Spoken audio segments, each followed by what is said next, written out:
even if the science isn't there, why at least not try treating Alzheimer's with coconut oil? Well, unlike other natural remedies like the spice saffron, which was able to beat out placebo and seemed to work as well as the leading drug without the side effects, coconut oil is one of the rare plant sources of saturated fat, normally only found in animals, which tends to increase LDL, or bad cholesterol, the #1 risk factor for our #1 killer, heart disease. So, hey, you want to try coconut oil on someone with Alzheimer's for a few days to see if it makes a difference? Fine, God, I'd try almost anything. But if, as expected, you don't see any improvement, I'd be hesitant to keep anyone on it long term. Now, those selling coconut oil say one needn't worry, because coconut oil contains a saturated fat that doesn't raise cholesterol. You hear the same thing from the beef people.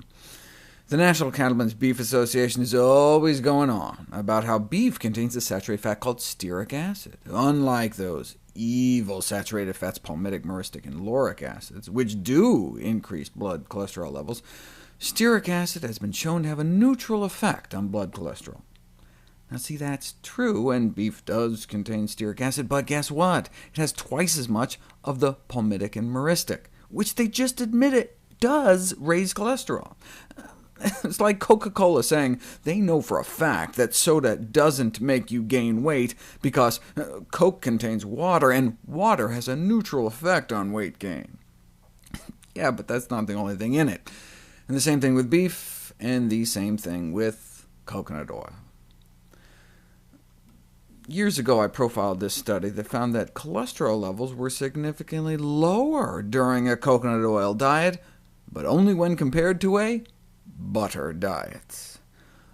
You know you got a problem when the only way you can make your product look good is to compare it to diets rich in butter. Yes, it made bad cholesterol go up, but not as bad as butter, but how much is that really saying? Now, that was all the science we had for 10 years, but 4 new studies have recently come out, a population study and 3 clinical studies. The population was of Filipino women, and although those that ate the most coconut oil had worse levels of bad cholesterol, those that ate the most coconut oil were also more overweight, which alone can raise your cholesterol. When the fact that the coconut oil eaters were eating more calories, were more overweight, when that was kind of factored out, the rise in cholesterol lost statistical significance. To really control for factors, though, you've got to put it to the test. The first clinical trial involved giving people 2 tablespoons of coconut oil a day for 3 months, and their bad cholesterol went up a bit, but not significantly. During this time, though, they were all forced to lose weight by being placed on a calorie-restricted diet. When you lose weight, your LDL should drop naturally. The fact that it didn't on the coconut oil suggests an adverse effect. The most encouraging study was this one, an open-label, meaning not blinded, no control group pilot study, in which 2 tablespoons of coconut oil a day for a month added to their regular diet did not worsen their cholesterol, though when tested in a better-designed study, a randomized crossover trial, coconut oil did significantly worsen bad cholesterol. Hence Walt Willett's recommendation from Harvard, if you're going to use it sparingly.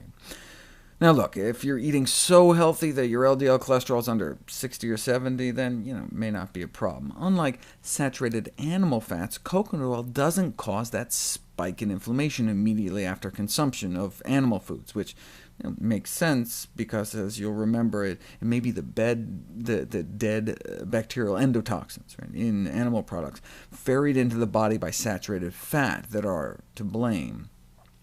In this study, for example, they compared the effects of chocolate cake made out of coconut oil, flaxseed oil, or cod liver oil on the effects on inflammatory markers. Not much change in the inflammatory gene expression for the coconut or flax cakes, but cod liver oil cake may indeed be worse.